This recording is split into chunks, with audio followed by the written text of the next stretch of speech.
kita mulai pelajaran hari ini, marilah kita sama-sama nyanyikan lagu Indonesia Raya. Berdiri terlebih dahulu. Oke, sama kita mulai ya.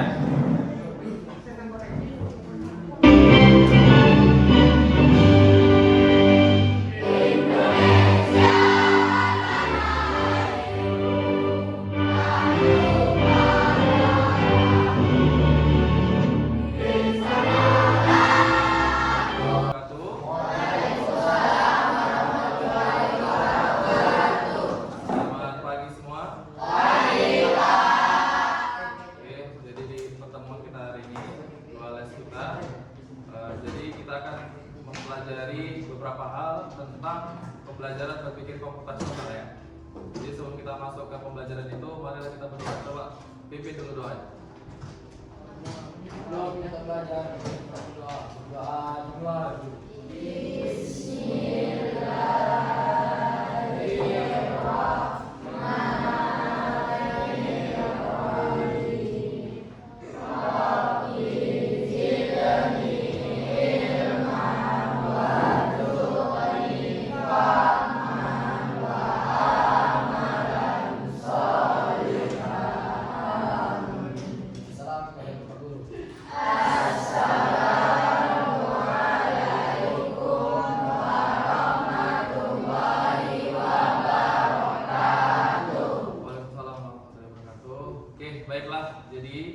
Di pembelajaran hari ini kita ada sedikit teori tentang berpikir komputasional yang sudah pernah kita pelajari dari kelas 7 ya. Setelah kita mempelajari beberapa konsepnya, nanti sedikit ada praktik ya. Praktiknya kita menggunakan Blockly Games ya. Di situ semacam games yang untuk mempelajari kalian bagaimana meruntuhkan sebuah program sederhana ya, tapi dia bentuknya sifatnya games. Tapi dalam konsep pembelajarannya dia tetap mengikuti yang namanya konsep berpikir komputasional. Berarti kalau dia berpikir berarti kan menggunakan pikiran kan? Semua ada urutannya, ya kan? Jadi oke, sini berpikir komputasional dengan Blockly Games, ya. Jadi ini pelajaran yang sebenarnya udah kalian lalui dari kelas 7, kelas 8 materi yang sama diulang-ulang, tapi ketika di kelas 9 levelnya dia sedikit naik. Ya. Jadi untuk pertama, nah, mengapa penting untuk berpikir komputasional? Ya, satu, untuk memecahkan masalah secara efektif. Ya, berarti ketika kalian nanti hidup di dunia pekerjaan, sudah bekerja, kalian akan tahu bagaimana memecahkan suatu masalah tugas, ya kan? Kerjaan kalian itu lebih efektif. Jadi nggak kerjaan itu menghabiskan banyak waktu. Jadi ketika kalian bekerja itu ya memang efektif, efisien gitu, ya kan? Nggak menghabiskan banyak waktu terhadap pekerjaan yang kalian buat tadi. Kemudian membuat ide jadi langkah-langkah yang jelas. Jadi setiap kali kalian akan melakukan sesuatu itu, semua ada urutannya, semua ada ritmenya. Gak asal, oh ini buat ini, dah ini buat. Enggak. Ya, semua ada ide dan langkah-langkahnya yang jelas. Jadi setiap kali misalnya kalian mau pengen masak sesuatu, itu kan ada step-stepnya kan? Bukan tiba-tiba jadi langsung jadi, misalnya kalian buat nasi goreng, bukan kalian siapkan sutil, minyak makan, tiba-tiba langsung jadi nasi goreng kan? Semua ada step-stepnya kan? Dari menyiapkan alat dan bahan, ya kan? Kemudian bawang-bawang cabenya dipotong-potongi, sampai dia nanti di level nasi gorengnya sudah disiapkan. Tuh, siap saja tinggal dimakan, ya kan? Berarti semua hal itu harus ada langkah-langkahnya. Nah, setiap langkah-langkahnya itu kan pasti juga ada yang di situ. Misalnya kalian bekerja di bidang pekerjaan, kayak mana caranya ketika misalnya kalian kerja di buat nasi goreng misalnya, ya kan? Ada kan pasti langkah-langkah kayak mana supaya efektif buat nasinya gitu. Misalnya nasi putihnya itu udah kalian siapkan duluan, nggak perlu lagi kalian ngerok-ngerok di rice cooker buat lagi nasinya, udah kan stok. Bumbu-bumbunya udah kalian potongi sebelumnya. Itu tuh apa langkahnya supaya efisien, kalian cepat kerjanya. Ya kan, itu sederhana. Dan itu udah banyak juga yang terjadi. Tapi banyak juga manusia yang kadang nggak efektif. efektif. Sehingga ketika kalian pesan nasi goreng, kerjanya lama kan? Berjam-jam kalian nunggu. Nah, jadi di pembelajaran ini kalian diajarkan gimana supaya ketika nanti kalian bekerja masuk di dunia yang nyata, kalian kerjanya lebih efisien. Bahkan Bapak sendiri pun, kalau misalnya Bapak udah dunia kerjaan, Bapak melakukan sesuatu itu Bapak urutkan mana yang penting dulu, mana yang urgent dulu, semua dicatat. Ya, nantilah kalian merasain ketika udah masuk dunia kerja. Kemudian melatih otak berpikir logis dan kreatif. Ini penting ya untuk kalian yang masih muda. Ya, logis itu artinya ketika kalian memikirkan sesuatu itu ada unsurnya gitu. Dalam arti logis, masuk di akal, ya kan? Nah, banyak perempuan nih kadang ketika dia berpikir tuh nggak pernah pakai logis, keseringannya pakai perasaan. Laki-laki itu keseringan memikirkan sesuatu itu dengan logikanya. Apa dampaknya? Ya kan? Itu berpikir logis. Artinya setiap kalian melakukan sesuatu itu menggunakan unsur-unsurnya. Jika ini gimana? Jika kalaupun begini, bagaimana akan terjadi? Ya kan? Kayak gitu konsep berpikir dengan logika. Misalnya kalau aku pacaran, apa yang akan terjadi? Kalau cewek nggak pernah mikir jikanya, dia tahu dia suka, dia mau pacaran, ya kan? Dia nggak mikir jikanya, dia tahu dia suka, dia mau, ya nggak? Kenapa? Dia nggak pakai logika. Kemudian kreatif, ya. Bapak kira anak bapak pun juga ada kreatif lah semua ya. Berarti setiap kalian melakukan sesuatu itu harus dengan sifatnya itu yang kreatif. Misalnya kalian bekerja, misalnya nanti kalau kalian masuk ke dunia pekerjaan, kalian juga harus yang namanya punya kreatif. Kreatif itu artinya apa Pak? Bukan kalian capek ke bos kalian, bukan. Kreatif itu artinya ketika kalian melakukan sesuatu itu dengan kerapian, ya kan? Berbeda dengan yang lain, itu kreatif. Jadi setiap kalian bekerja itu, kalian jangan mau aja semua itu harus sesuai dengan yang anggota-anggota yang dulu. Hanya karena anggota dulu ngelakuin itu aja kalian buat. Di-improve. Ketika dia di-improve, jatuhnya apa? Kreatif. Ada sesuatu hal yang baru yang dibuat oleh kalian sendiri. Nggak hanya ngikutin, ya kayak misalnya Bapak guru, ya kan? Guru kan, metode ngajarnya, dia kayak gitu terus. Apakah Bapak bakal gitu terus? Enggak kan? Pasti Bapak bakal improve kan? Lebih kreatif. Coba bandingkan guru yang sering mengajar dengan metode kayak gini dengan guru yang hanya sekedar ini catat, buka halaman ini catat. Apakah Bapak bakal kayak gitu terus? Enggak kan? Tuh namanya kreatif. Dan aktif. Nah, jadi tujuan pembelajaran hari ini ya, 1. Memahami konsep berpikir komputasional, mampu memecah masalah menjadi langkah-langkah yang logis dan terstruktur. Nanti ada tuh tugas di ujungnya, kalian disuruh buat yang namanya urutan robot ya dalam konsep tertulis. Artinya kalian buatkan polanya, urutan langkahnya. Nanti ada dia tugasnya, ada contohnya, ada tugasnya. Ya, yang kedua, menggunakan logika pemrograman di blok games. Menggunakan blok perintah untuk membuat program yang berjalan sesuai tujuan. Jadi programnya itu kalian programkan supaya dia dari kayak di buku tugas saya kemarin yang bola hijau ke titik X. Itu kan ada langkah-langkahnya. Ya kan? Kalian kan udah tahu tuh bagaimana menggambarkannya. Nah, ini kita bentukkan dalam bentuk program. Ya kan? Kita bentukkan dalam program. Baru nanti dia programnya itu Bapak jelaskan nanti di dalam slide itu juga.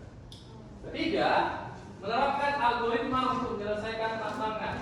Ya, memilih langkah-langkah paling efisien untuk menyelesaikan masalah dalam game.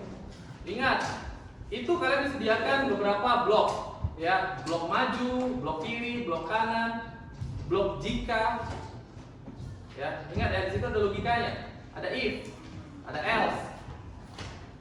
Ya, jadi ada repeat, pengulangan. Berarti misalnya gini, dia disuruh maju ke 10 langkah ke depan. Misalnya supaya efektif, apakah kita pakai maju sampai 5 kali atau 10 kali? Gak perlu kan? Di situ ada yang namanya ulangan. Masukkan aja repeat 1 plus maju 1 di dalamnya. Berarti dia akan mengulangi maju seterusnya kan sampai dia sampai ke tujuan. Itu lebih efisien kan? Hanya menggunakan 2 blok ketimbang kalian sampai 10 langkah, berarti 10 blok forward kan? Atau blok maju. Nah, itu harus juga kalian bisa menggunakan efisien. Pak, tapi sama aja Pak, tetap maju juga ya, tetap sampai juga. Iya, tapi kan kita dengan konsep yang kita pelajari tadi, efektif, efisien. Ya kan? Kayak misalnya kalian ke rumah kalian sana tinggi. Kalian lebih pilih jalur mana? Dari Indrapura, dari Kampung Maras, mutar sampai ke rumah, atau pilih jalan pintas? Jalan pintas kan? Nah, kira-kira seperti itu. Ya, kemudian di sini ada beberapa konsep berpikir komputasional. Ya, ini udah berulang kali dari kelas 7 ini dipelajari soal-soal terus muncul. Ya, tentang dekomposisi, pengenalan pola, ya kan, abstraksi, kemudian algoritma. Yang paling kita tekankan dalam pemrograman itu selalu dia berhubungan dengan algoritma. Ya, karena disitulah berisi terhadap langkah-langkah penyesuaian, penyusunan terhadap program-program tadi sampai dia teratur. Oke, next. Nah, jadi kita tonton dulu beberapa contoh ya video tentang berpikir komputasional ya.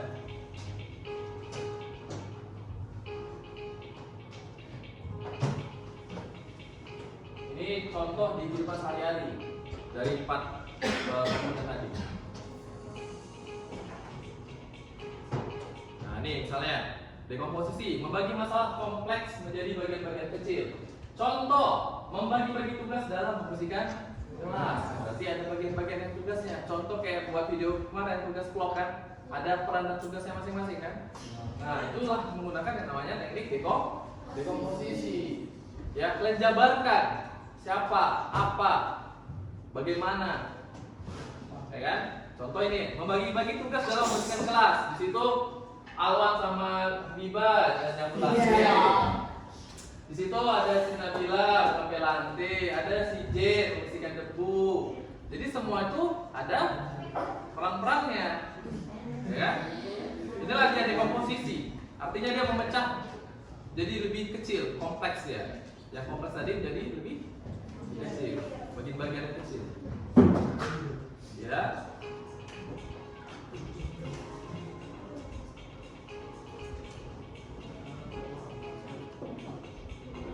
Nah, pengenalan pola, mencari persamaan dari bagian-bagian yang sudah dipecah. Contoh, menyiapkan buku untuk sekolah mengikuti jadwal pelajaran yang sudah ada. Jadi kalian harus menyesuaikan. Ibaratnya menyiapkan buku untuk sekolah mengikuti jadwal pelajaran yang sudah ada. Berarti kalian harus sudah siap kan? Misalnya besok apa pelajarannya udah harus disiapkan kan? Berarti pelajaran apa yang mau dibawa untuk besok? Ya, jadi kira-kira seperti itu ya. Jadi ibaratnya sudah ada ketentuan apa yang bakal dibawa untuk besok hari.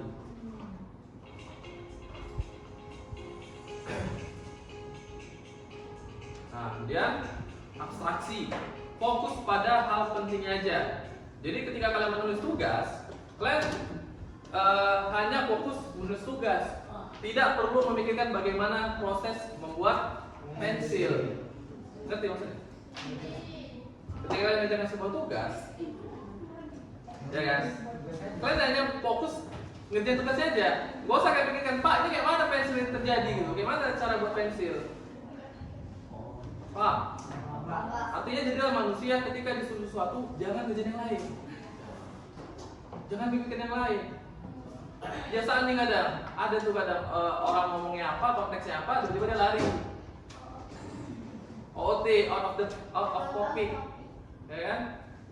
Jangan jadi manusia kayak gitu ya, karena manusia-manusia kayak gitu di dunia kerjaan biasanya dibenci sama orang. Fakta, apakah di sini ada? Ada.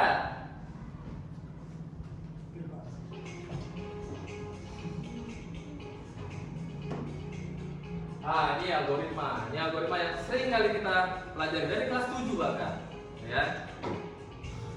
Nih, misalnya salah kelewatan. Tadi dia buat apa tadi ini? Langkah-langkah membuat mie rebus. Ini bukan mie rebus ini. ramen ini. Ya kan? Algoritma membuat langkah-langkah penyelesaian masalah. Jadi masalah dia itu dia pengen buat mie. Dia pengen buat mie. Kemudian disitulah dia menggunakan algoritma. Ya kan? Algoritmanya apa? 1. Didihkan air terlebih dahulu. 2. Masukkan mie, tunggu dan sampai matang. 3. Masukkan bumbu, tuangkan mie dari panci pada mangkuk yang disediakan. 4. Mie siap disajikan. Ya, jadi setiap kali ada suatu kegiatan, pasti di situ ada langkahnya dalam sebuah pembuatan sesuatu hal. Ya kan? Paham? Oke, tonton nanti yang contoh masak nasi goreng. Komposisi. Jadi kan harus bisa ya nanti menjabarkan 4 pola itu. Alat, bahan, bumbu, langkah-langkah. Kayak video yang kalian buat, vlog, misalnya kalian buat masak-masakan. Ya kan? Alatnya apa aja? Ada kompor, bahan, ada telur, nasi, sosis, bawang-bawangan, bumbu, kecap, micin, step by stepnya, langkah-langkah. Ini kan yang dijabarkan. Kemudian kalau pengenalan pola,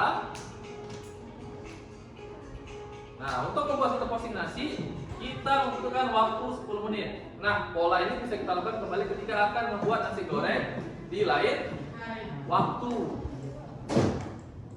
Ya kan? Polanya udah tahu nih. Untuk satu porsi nasi goreng kita membutuhkan waktu 10 menit. Berarti ketika kita buat nasi goreng selanjutnya kita kan tahu nih, oh ternyata buat nasi goreng itu hanya perlu waktu 10 menit. Nah disitulah juga kalau misalnya kalian lebih efisien, dicari langkahnya. Kayak mana supaya misalnya lebih cepat, misalnya, ya kan? Kira-kira seperti itu. Ya.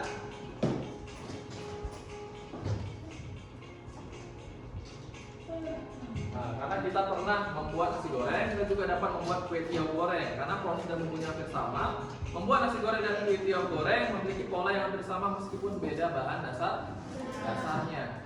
Ibaratnya konsep pembuatannya sama. Yang satu pakai nasi, yang satu pakai mie, kue tiaw. Walaupun konsep pembuatannya sebenarnya gak jauh beda. Mungkin kalau misalnya kue tiaw, ya mungkin dia ada yang versi lebih basah, ya kan? Ada yang mungkin disiram air, atau mungkin cabenya lebih banyak, ya kan?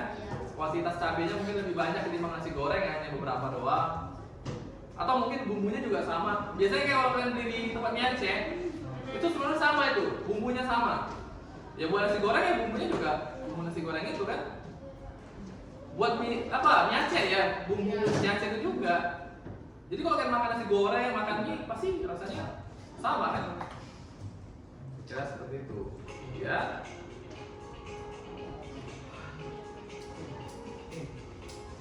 Abstraksi.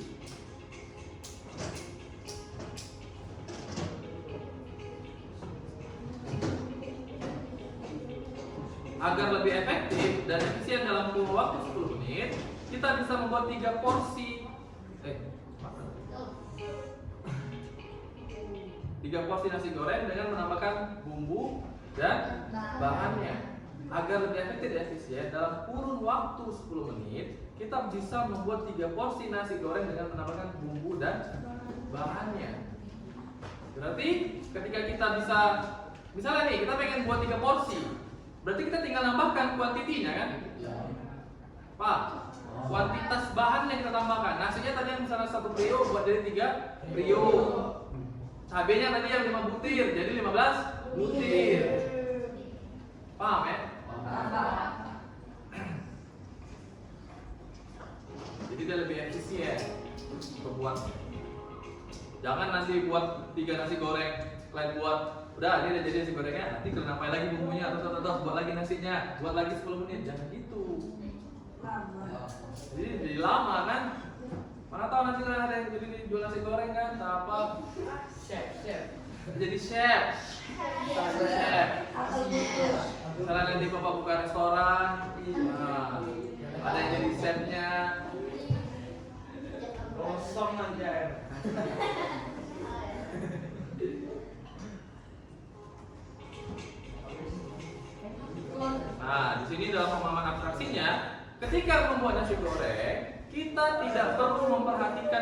bagaimana proses pengolahan kedelai menjadi kecap. Ya, atau proses api bisa menyala pada kompor karena itu nggak penting. Jadi kalau misalnya kalian lagi buat nasi goreng, jangan kalian pikirkan ini kompor merek apa ya? Ngerti ya? Jadi fungsi abstraksi ini mengajarkan kalian supaya dalam hidup ini kalian nggak usah yang namanya keluar dari topik yang lagi dibahas. Apa yang disuruh kerjakan, yang nggak disuruh jangan dikerjakan. Pernah sering itu terjadi, misalnya dalam sebuah ada tugas kelompok. Sering kali ada misalnya dikasih sebuah tugas. Ini pasti pernah terjadi di kelas kalian, dikasih tugas. Ya kan, gurunya udah jelasin gini-gini. Tapi dia nanyanya lain dari apa yang ditugaskan. Pernah kan? Pernah kan? Pernah. Tuh, hilangkan sifat-sifat kayak gitu ya. Mungkin, oh Pak, mungkin dia niatnya bercanda Pak, dia ngejokes. Jangan dibiasakan ngejokes-jokes kayak gitu ya, karena itu buat kita jadi terlihat bodoh. Di dalam dunia kerjaan pun, teman-teman kerja pun ada kayak gitu. Jadi belajar dari sekarang kalian harus yang namanya pintar, ya, karena kalian belajar berpikir kan. Kalau udah berpikir pasti pintar, jadi nggak bodoh lagi. Oke, terakhir algoritma. Ya. Dan dalam membuat nasi goreng, kita juga harus bisa mengurutkan langkah-langkah secara logis, berurutan, dan pembuatan meracik bumbu sampai dengan proses menyajikannya. Kita kontekskan di sini tadi yang nasi goreng juga kan. Langkah-langkah: panaskan minyak secukupnya. 2. Goreng telur dan bumbu. 3. Masukkan nasi dan bumbu lainnya. 4. Cek rasa. Jika rasa sudah pas, angkat dan sajikan. Nah, untuk konsep algoritma ini, setiap orang punya langkah-langkah masing-masing, nggak mesti sama. Ya, karena setiap orang punya step by stepnya sendiri. Misalnya, step A dengan step B, dia buat nasi gorengnya misalnya rasanya sama, tapi cara dia pembuatannya pasti jelas beda. Dia punya langkah-langkah sendiri. Mungkin step A dia ngambil sutil dulu, step B dia ngambil kualinya dulu. Ya kan? Jelas pasti dia berbeda. Nggak bisa sama. Tapi langkah dan tujuannya tetap sama, yaitu buat nasi goreng. Ya, kayak yang Bapak kasih tugas vlog kemarin, ada yang mungkin yang ngeditnya pakai CapCut, ada yang ngeditnya pakai KineMaster, ada yang kemarin kombinasi antara CapCut dan Canva. Itu lebih bagus lagi, itu ada kelas 94.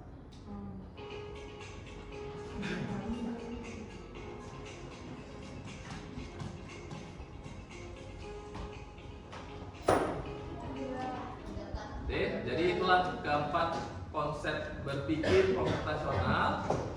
Ya, penjabarannya bagaimana cara membuat nasi goreng. Jadi di kehidupan itu pasti juga ada tuh keempat konsep tadi untuk dijabarkan di kehidupan nyata. Oke, selanjutnya sini kita akan mengenal dengan yang namanya Blockly Games. Ya, Blockly Games adalah permainan berbasis blok perintah. Ya, berarti kalau perintah dia pakai komen. Ya kan? Untuk belajar logika pemrograman secara visual. Itu dia cocok untuk pemula, tidak perlu ngetik kode, nggak perlu kalian ngetik program. Ya, latihan yang mudah, dari mudah ke sulit. Nanti kita masuk ke level pace-nya aja. Kemudian melatih problem solving. Bagaimana kalian memecahkan suatu permasalahan tadi. Karena nanti di level-levelnya itu makin susah, makin sulit. Ya. Oke, ini pengenalannya ya. Jadi bagian pertama, area blok, tempat menyusun perintah di sini ya. Jadi inilah beberapa perintah-perintah yang ada. Seperti move forward. Move forward apa artinya? Gerak ke depan. Turn left. Turn left. Belok kiri. Apa ya? Ini kan? Turn right. Jadi sini ada beberapa perintah yang disediakan. Ada maju, ada kiri, ada ke kanan. Area kerja, tempat menggabungkan blok menjadi program. Berarti di sini ya. Di sini kalian tarik. Misalnya nih, kalian tarik. Ya. tombol jalankan atau run program ini ya.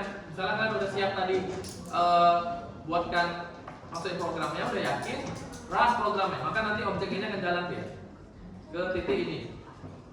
Kemudian tempat karakter maze, inilah dia tadi objek yang akan kita gerakkan. Ini si kuning kecil ini, itulah yang bakal kita gerakkan nanti.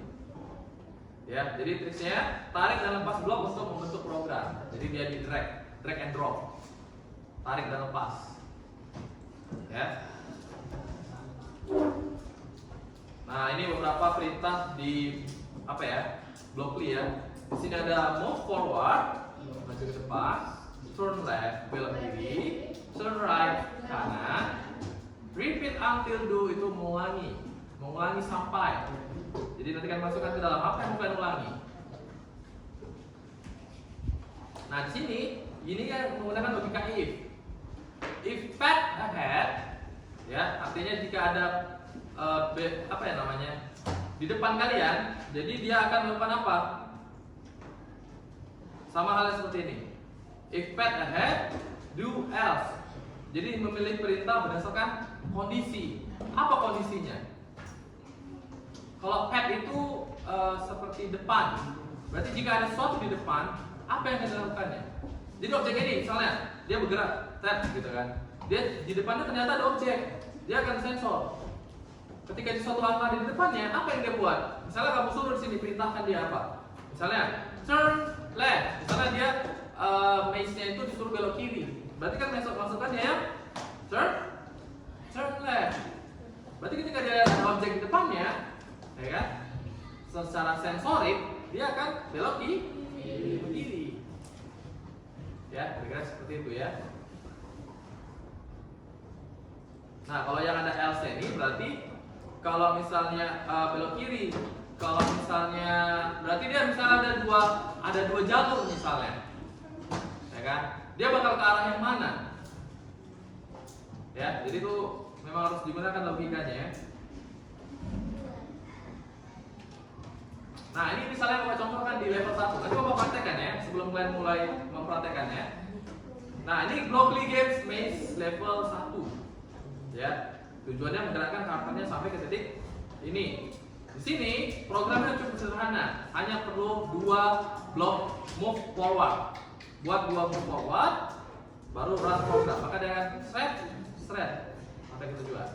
Selesailah level 1. Masuk ke level 2. Ya. Di sini ada kalian semacam ada belok-belokannya. Di sini belum ada repeat. Ya, belum ada pengulangan. Jadi langkahnya adalah move forward, turn left, move forward, ya kan? Turn right, move forward. Ingat ya, ketika dia turn dia tuh nggak bergerak, tapi dia hanya berbelok. Ngerti? Ibaratnya balik kiri, balik kanan. Dia bukan bergerak ke kiri, tapi dia belok kiri. Ngerti? Jadi jangan nanti nggak pakai move forward, nanti dia stuck di situ. Paham? Paham ya? Nah, jadi tantangannya kalian sini disuruh menyelesaikan level maze sesuai dengan instruksi guru ya, dari level 1 sampai 7. Ya, websitenya ini Bapak contohkan untuk yang apa ya? Maze level 1 dan level 2. Level 9, Pak.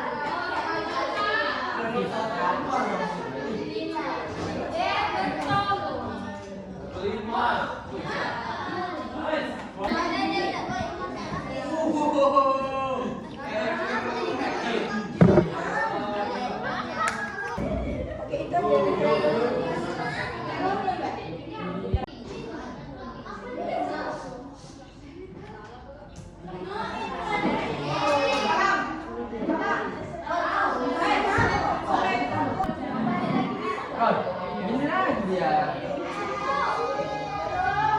Arjin, Oke, dan semua sudah berhasil di level 7. Nanti bisa lanjut level 8, 9, 10 nya nanti di rumah ya. Oke, kita lanjut. ke pemahaman berikutnya. Dan di sini nanti Bapak suruh kalian buat tugas, kerjakan sekarang. Ya ini adalah salah satu contohnya. Perhatikan. Di sini ada algoritma robot pengantar buku di perpustakaan. Ya, konsep algoritmanya adalah berarti dia sistemnya adalah urutan. Ya, pertama, mulai, start. Kedua, robot berada di meja perpustakaan. Ketiga, ambil buku yang akan dikirim. Ingat ya, di sini konseptualnya itu tergantung kalian, si sebagai pemrogramnya. Gak mesti sama, tapi kalian harus ngerti apa yang harus kalian perintahkan ke robot tadi. Dari dia mulai sampai dia bekerja untuk mengantar buku di perpustakaan tadi. Ya, bisa diperhatikan ya. Nih, bergerak maju jika menemui persimpangan, ya kan? Jika belok kiri menuju arah yang benar, belok kiri. Jika belok kanan menuju arah yang benar, belok kanan. Ulangi langkah maju hingga mencapai arah tujuan. 8. Letakkan buku pada rak sesuai urutan nomor. 9. Kembali ke meja pustakawan mengikuti jalur yang sama. 10. Selesai. Berarti setelah dia selesai ngantar, dia balik lagi ke meja pustakawan mengikuti jalur yang sama. Inilah logika sederhana ya, contoh logika sederhana. Oke, tugas kalian adalah ya, buatkan kelompok. Satu kelompok isinya 2 orang. Ya. Siswa diminta membuat algoritma sederhana untuk robot mengambil sampah dan membuangnya ke tempat sampah. Oke, silakan kerjakan sekarang di kertas lembar. Di kertas lembar.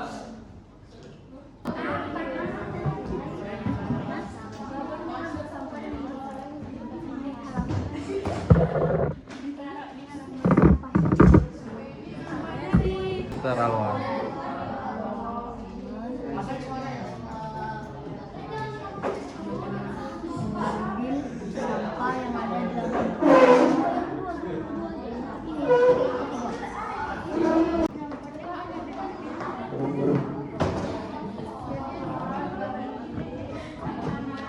Nih, maju ke depan.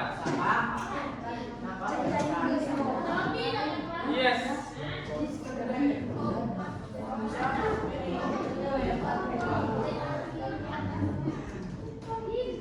Kuat ya suaranya ya. Oke, dengarkan. Yang belakang. Dengarkan. Apa? Tio. Pandi. Nah, dengarkan. Halo semuanya. Halo. Kami di sini ingin menjelaskan algoritma tentang robot mengambil sampah dan membuangnya ke tempat sampah. Pertama, mulai dulu. Yang kedua, robot berada di kelas menuju ke halaman. Lalu, serahkan sampah di hadapan robot. Yang keempat, ambil tong sampah dan berikan kepada robot. Setelah itu, robot bergerak maju mengambil tong sampah. Setelah itu, robot mengutip sampah yang ada di hadapannya. Jika belok kanan menuju rak sampah, jika belok kiri menuju tempat sampahan. Ulangi langkah maju hingga mencapai tujuan sampah. Letakkan sampah pada tong sampah, kembali ke kelas mengikuti jalur yang sama. Lanjut selesai. Pertanyaannya itu belok kirinya kemana tadi? Belok kanan ke tempat sampahnya. Kiri? Belok kiri ada sampah-sampahnya. Jadi dipisah. Berarti di kiri ada sampah-sampahnya gitu. Ya. Berarti sampai mengikuti. Belum kan? Terus kenapa dia belok kanan?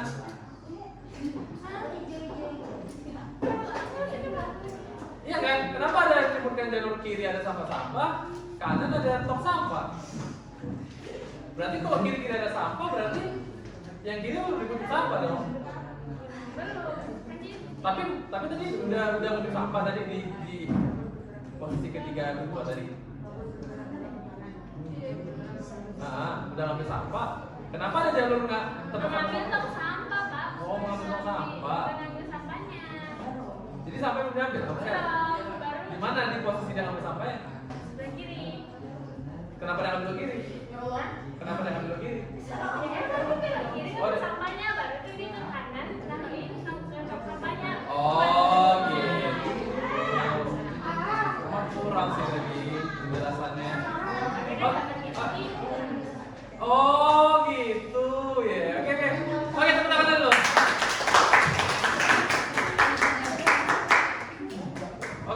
selanjutnya bijak.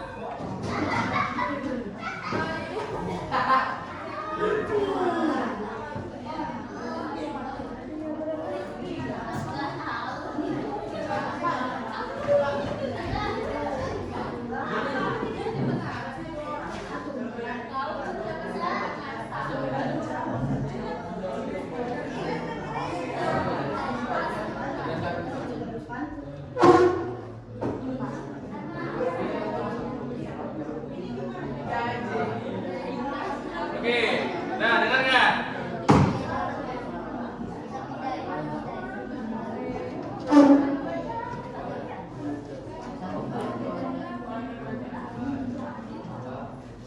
Assalamualaikum warahmatullahi wabarakatuh.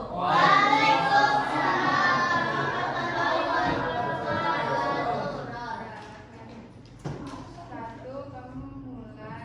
Dua, Robert berada di dekat tempat bola. Tiga, ada sampai rawa. Baca pergi pada tempat bola. Kuat. Jenis sampahnya gitu. 5. Bergerak maju menuju jalan sesuai dengan jalur sampah. 6. Jika menemui persimpangan, jika belok kiri di jalan sesampainya benar belok kiri. Jika belok kanan di jalan tempat sampah yang benar belok kanan. Ulangi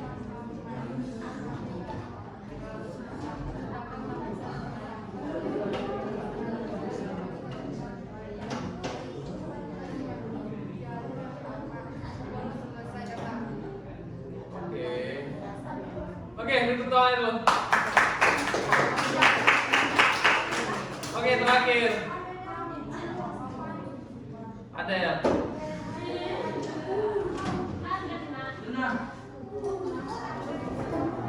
Silakan maju ke depan.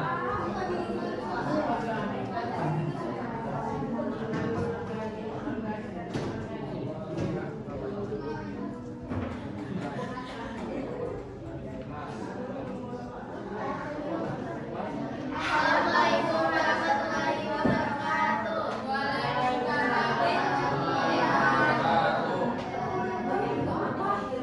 Saya akan membacakan algoritma dari Robert mengambil sampah dan membuangnya ke tempat sampah.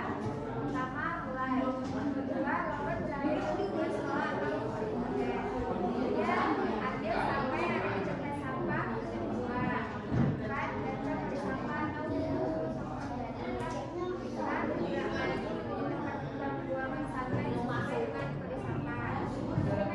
Jika menemui persimpangan, belok kiri menuju tempat sampah. Ulangi langkah maju hingga sampai ke tempat sampah. Lalu letakkan sampah dan kemudian sampai sesuai dengan tempat sampah. 9. Kembali ke tempat sekolah untuk tiket yang sama hari. Terus selesai. Oke, tepuk tangan dulu. Oke, nah sekian untuk diskusi kelompok tadi. Sebelumnya boleh dikumpulkan dulu hasil lembaran tadi, boleh dikumpulkan depan.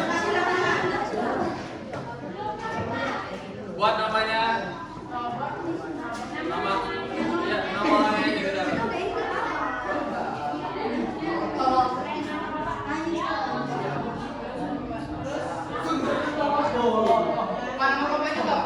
Nama offline aja yang di dalam.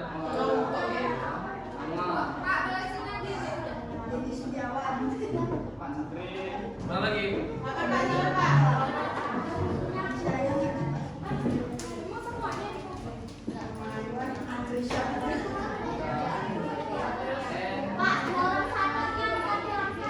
Satu kelompok satu kan?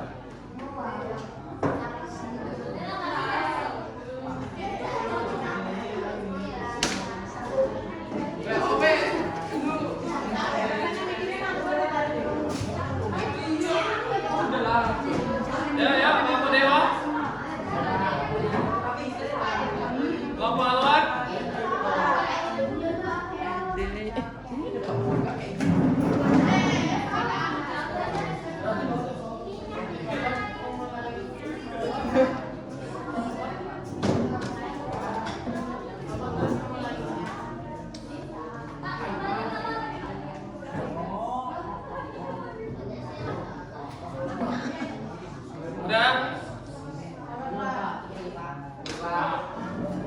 Yo, what's up, bro? Tidak. Pak, jangan sama saya, Pak. Nah, udah semua. Ya, dan diberi itu.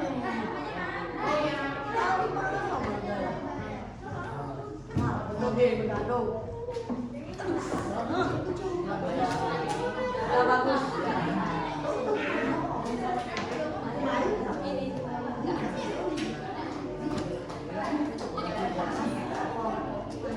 Rapi banget rekaman ketahuan dah.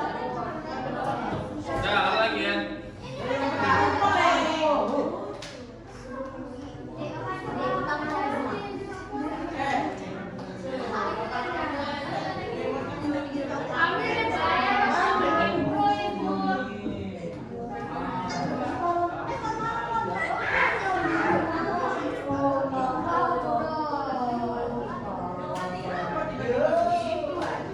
Udah, apa lagi? Apa kali? Udah, apa? Duduk. Duduk pada. Kayak di mana?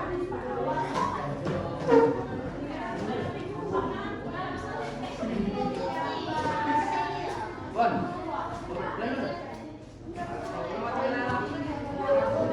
Oke, dah silakan duduk tempat duduk masing-masing. Dah, dengarkan.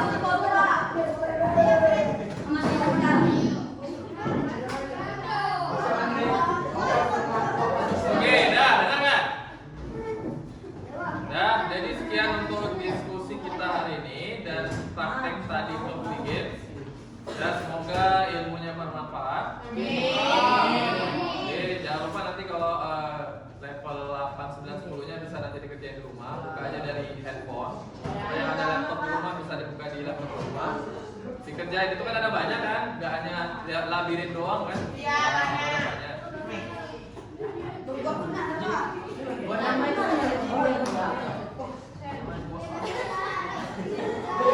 Ya, jadi semoga kedepannya nanti kita masuk ke materi-materi selanjutnya lebih baik ya. Sekian, terima kasih. Assalamualaikum warahmatullahi wabarakatuh.